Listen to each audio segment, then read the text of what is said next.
جس طرح ابھی پچھلے دنوں میں یہ جیلن کا مرزا بغیرت کے بھی کہہ رہا تھا نہیں جی ایسے ہونا چاہیے تھا، قرآن کی وہ آیتیں پیش کر رہا ہے جو منسوخ ہو چکی، قرآن کی وہ آیتیں پیش کر رہا ہے جو منسوخ ہو چکی، قرآن کی وہ آیتیں پیش کر رہا ہے جو منسوخ ہو چکی۔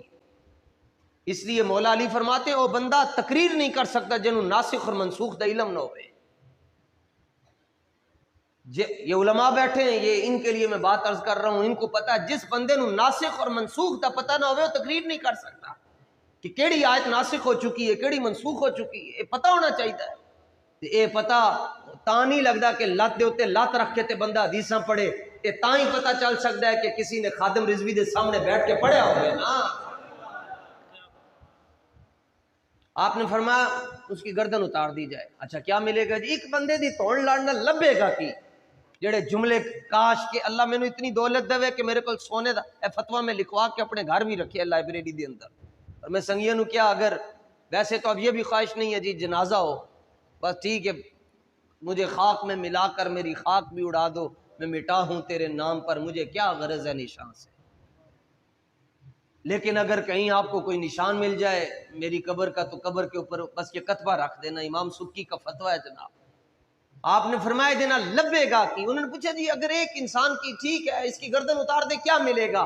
فرمایا وَيُطَهَّرُ الْجَنَابُ الرَّفِيُّ مِنْ بُلُوغِ هَذَا الْقَلْبِ، فرمایا یہ جو کتا بارگاہ رسالت کی طرف بھونکا ہے نا، جب اس کی گردن اتر جائے گی تو حضور کا سینہ ٹھنڈا ہو جائے گا۔ یہ وہ ساری آیات جن کے اوپر بین ہے نا، یہ ساری آیات وہ ہیں کہ جو جسٹیفائی کرتی ہیں کہ یہ اس کتاب کا رائٹر محمد رسول اللہ نہیں ہے بلکہ یہ اللہ کی طرف سے نازل ہوئی ہے۔ انہوں نے جب یہ بین کر دی آیات تو انہوں نے کافروں کو کس منہ سے جا کے جسٹیفائی کرنا ہے کہ یہ اللہ کی کتاب ہے؟ وہ تو ساری آیات پڑھنا ہی گستاخی ہے۔ یہ تو آیت پڑھنے والا خود اپنے اوپر 295 سی لگوا لے گا۔ اگر یہ قرآن اللہ کی طرف سے نازل نہ ہوا ہوتا، نبی علیہ السلام نے خود لکھا ہوتا یا ایھا الرسول، اے اللہ کے رسول، خاص رسول، بلغ ما انزل الیک من ربک، آپ پہنچا دیں جو آپ کی طرف آپ کے رب کی طرف سے نازل ہوا، وَإِن لَّمْ تَفْعَلْ، اور اگر آپ نے ایسا نہ کیا، یہ بفرض محال ہے، فَمَا بَلَّغْتَ رِسَالَتَهُ، تو آپ نے اپنی رسالت کا حق ادا نہیں کیا، یعنی جو کام آپ کے ذمے کیا گیا تھا وہ آپ نے پورا ہی نہیں کیا اگر آپ نے اللہ کی طرف سے جو نازل ہوا دین کتاب و سنت کی شکل میں یہ امت تک نہیں پہنچایا۔ اب بڑا یہ سخت گفتگو ہے، سورہ الاعراف کے سٹارٹ میں آیا کہ جن لوگوں کی طرف ہم نے پیغمبروں کو بھیجا ہم ان سے بھی پوچھیں گے اور پیغمبروں سے بھی پوچھیں گے کہ انہوں نے اپنا کام کیا یا نہیں۔ اللہ کے سامنے تو سارے اکاؤنٹیبل ہیں، جواب دہ ہیں۔ اس آیت کے کانٹیکسٹ میں اہل تشیع کا کہنا یہ ہے کہ یہ آیت غدیر خم پہ نازل ہوئی اور یہ پہنچانے سے مراد سیدنا علی کی ولایت کا اعلان تھا، من کنت مولاہ فہذا علی مولا۔ میرے بھائی تعویل خاص کے اعتبار سے تو سب سے پہلے جو نبی علیہ السلام پہ نازل ہوا پہنچانے کے لیے وہ تو یہ کتاب ہے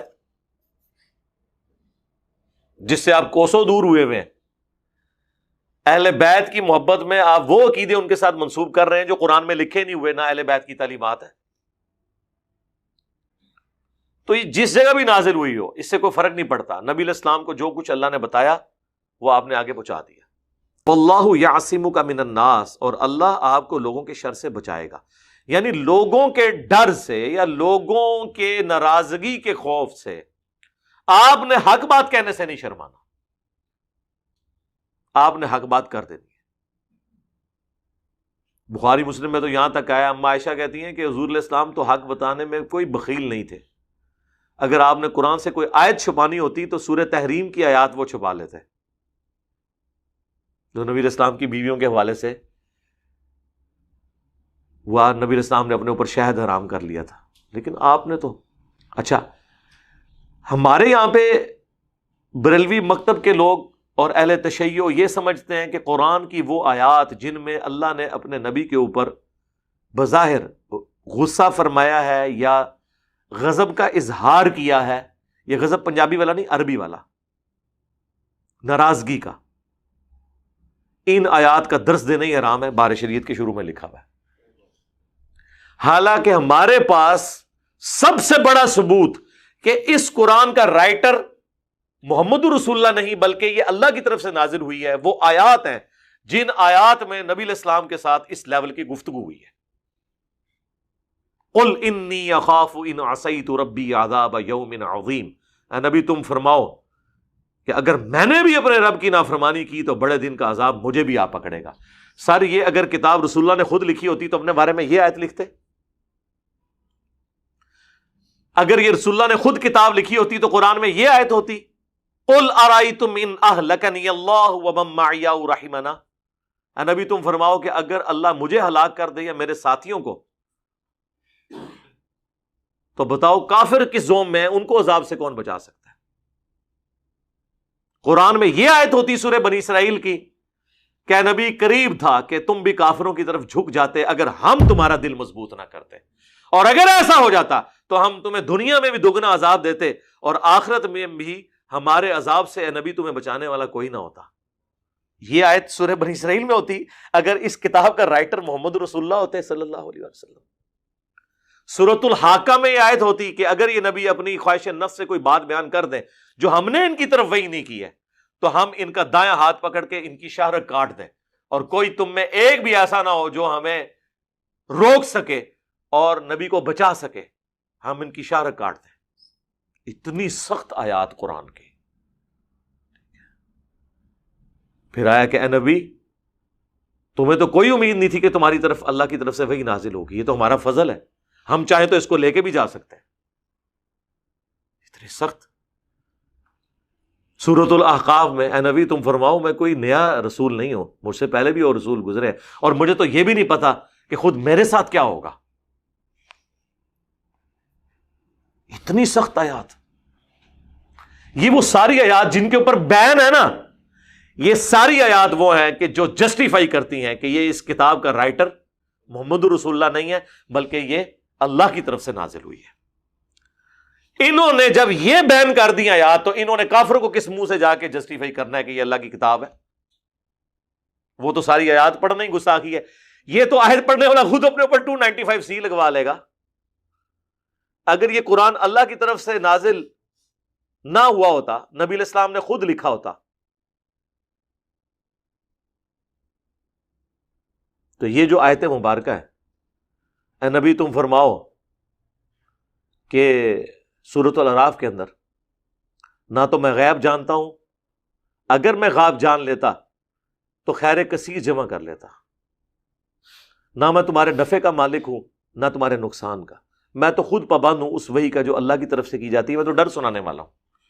اگر نبی علیہ السلام نے کتاب لکھی ہوتی تو اس میں یہ آیت ہوتی، ہر جگہ اپنے معاملے کو ڈسکس۔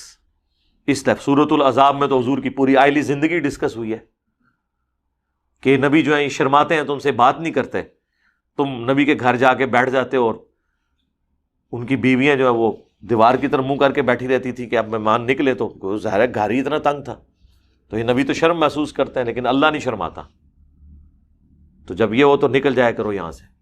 ہر معاملے کے اندر، حتیٰ کہ آپ کی بیوی پہ تہمت لگی تو آپ نے قرآن کی وحی کا نازل ہونے کا انتظار کیا، سورۃ النور کا، ورنہ اپنی بیوی کے بارے میں ڈسکشن قرآن کے اندر آ جاتی۔ یہ ساری وہ آیات ہیں، کوئی ایک نیچے ہے جو تو جان چھڑا لو، ساری یہ سینکڑوں میں آیات ہیں جن پہ 295C لگتی ہے، جو ہم نے تعلیمات اپنے بابوں سے انجیکٹ کی گئی ہیں ہمارے اندر، ہاں قرآن کے مقدمے میں فٹ ان بیٹھتی ہیں۔ تو پھر سر ہم کیوں نہ کہیں کہ مرنے سے پہلے اے مسلمان کر لے اس پہ غور، کتابوں کا خدا اور ہے، بابوں کا خدا اور، کتابوں کا نبی اور ہے، بابوں کا نبی اور۔ مانتے تو اسی خدا اور نبی کو ہیں لیکن ان کوالٹیز کے ساتھ نہیں جو قرآن میں آئی ہیں، بلکہ ان تعلیمات کے ساتھ جو ان کے بابوں۔ اچھا یہ بھی نہ سمجھیے گا کہ انہوں نے نبی الاسلام کے بارے میں یہ چیزیں ڈسکس کرنے کو اس لیے گستاخی قرار دیا کہ ان کو کوئی حضور کے ساتھ عقیدت تھی، نہ نہ نہ نہ، انہوں نے اپنی ساری چیزیں چھپانے کے لیے کیا تاکہ ایک ڈاکٹرن سیٹ ہو جائے نا۔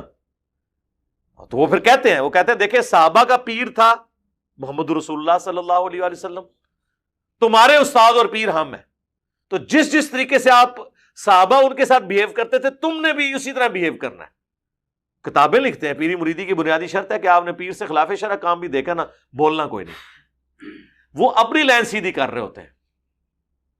تو قرآن تو نہیں کسی کو لائن سیدھی کرنے دیتا. قرآن تو بالکل ننگی تلوار ہے. قرآن تو کہہ رہا ہے کہ اے نبی تم فرماؤ، میں تو خود سورہ یونس کے اندر کتنے سخت الفاظ ہیں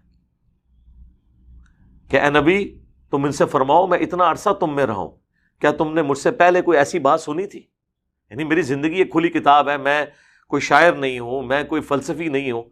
اچانک مجھے کیا ہوا ہے کہ میرے پہ ایسا کلام نازل ہوا ہے کہ تمہارے شعراء بھی پریشان ہو گئے ہیں. تو میری پاسٹ کی زندگی اس بات کا ثبوت ہے کہ میری زندگی میں کوئی ایسی ریاضت موجود نہیں تھی کہ جس کا رزلٹ یہ نکلتا کہ ایسی کتاب میں اپنی طرف سے اتنا عرصہ تم میں رہوں، اور اگر اللہ نہ چاہتا تو میں تم پہ تلاوت نہ کرتا. میں تو خود پابند ہوں اس وحی کا کہ جو میری طرف نازل ہوئی. اور پھر ساتھ وہ آیت آئی ہے جو سورہ یونس میں بھی آئی، سورہ الانعام میں بھی آئی، سورہ زمر میں بھی. قل انی اخاف ان عصیت ربی عذاب یوم عظیم. اے نبی یہ ساری باتیں کرنے کے بعد ان سے فرماؤ میں تو خود ڈرتا ہوں اس بات سے کہ اگر میں نے بھی اپنے رب کی نافرمانی کی تو بڑے دن کا عذاب مجھے بھی آ پکڑے گا. تب بابت شاہی کوئی نہیں پڑھنا نا جملہ تھے. ہاں فرقوں کی دکانیں بند، the damage has been done.